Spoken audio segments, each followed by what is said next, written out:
13 years or so. My goodness. Yeah, it was very easy to quit. But once you chant, and this is what the first time I heard from Srila Prabhupada, he would say, just chant the Maha Mantra, it will purify you. And I didn't know about any other mantras, I didn't know anything about the Vedas. But I just followed his advice, I tried it. And after smoke, I would chant. Driving in a car, I would start to smoke a lot. And then chant, Hare Krishna, Hare Krishna. I didn't even have beats at that time. I was just chanting. And then I developed this taste, a little taste of it for it. And this is why I would get more into it. And I bought some beats, and then I started to chant on beats. But I was chanting still square. That's the Western style, right? Square chanting. But then Babaji told me how to chant. He shows on the video how to chant, and then I developed the chanting method. But and another weakness was sexual urge. Like this is like the biggest thing to overcome. Like it's a very big weakness of a human being, because you almost at the beginning you can't control it. You can't. It's impossible actually. Once it gets your mind, that's it. Right? Well, everyone knows that. Everyone here knows that. At the beginning, it's like very, very heavy. But with time, like that's why you have to hang on the chanting. You have to hang on the process. You have to be determined what you want to do actually. And with time, it will decrease. This urge will decrease, and everything else, pretty much everything material will decrease, because your consciousness is growing. You're getting higher consciousness, and you become aware of the things which are going around you. So this gives you a much broader point of view of seeing things. Like you see the results. Basically, once you start to chant, basically that's why it's very important to monitor yourself. This is what I realized. If you monitor yourself and you see yourself in the past, and then at this point you can see a big difference. Like it's a big difference for you, but not a big difference for an advanced devotee, for example. It's like very small. But for you, the transition at the beginning from material consciousness to spiritual consciousness, or not consciousness but awareness at least, it's very big. You can actually see it. But the thing is, one weakness is for some people, like like my ex-girlfriend, for example, is determination. She didn't have any. So this is one big weakness for other people, I guess. It's like if you don't have determination, sincerity, then forget it. You won't achieve it unless you're very, very, very fortunate. But the first step is the most difficult one. The transition from bad habits to good habits. Dropping the 4 regulative principles, dropping eating meat, intoxication, illicit sex, and gambling. So this is like the biggest step you can ever do in your life. Everything else afterwards becomes easier and easier. Once you experience more, it becomes easier, easier. And then, as Babaji said, it will take some time to learn the scriptures, to learn the whole thing, and then get realization. But still, this is the most difficult step, I believe. And it was also difficult in such an environment where I never met a devotee in my life. I never saw a devotee face to face in my life. The only thing I had were the scriptures. The only thing I had was lots of time at work to read them. So on the PDF files, as I said. So I was just reading. So that was good. But the people who surrounded you, they always would try to drag you down, pull you down at the beginning. And again, if you're not determined, and if you listen to their opinions, then you definitely won't be able to make it. Like there was one guy on the forum, he spoke to someone about chanting and to an ISKCON devotee, and now he doesn't chant at all. It's like, where's the determination? It's like, what's wrong with you? It's like, oh, I don't know no, you have one goal and you follow the goal. You follow it until you get it. But if you follow this and that and here and there, then forget it. It's like, this is what Krishna says, right? With persons who are many-branched, their intelligence is like... Yeah. So, irresolute. Exactly, that's what it was. So it's like, no, you have to be on the path. And this is when people will tell you you're narrow-minded. Oh, I would hate that. It's like, don't tell me I'm narrow-minded. I did the research. I came to a conclusion.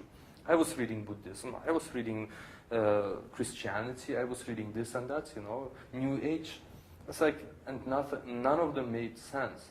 Because they're very broad, like big, and so they have maybe one or two good points, but that's it. But the Vedas, they're very broad, and they have all the details. It's not like there's something missing.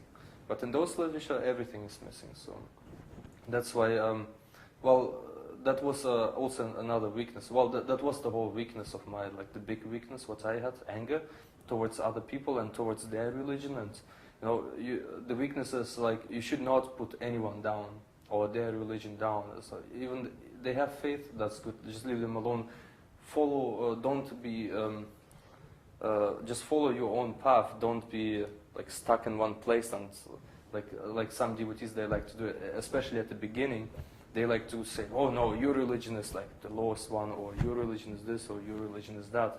This is also a weakness, I believe. You should just follow your own path, do what you think is right, and not judge anyone else. So that was, I believe, another weakness of mine when I found out about all those religions, and then compared them to the Vedas.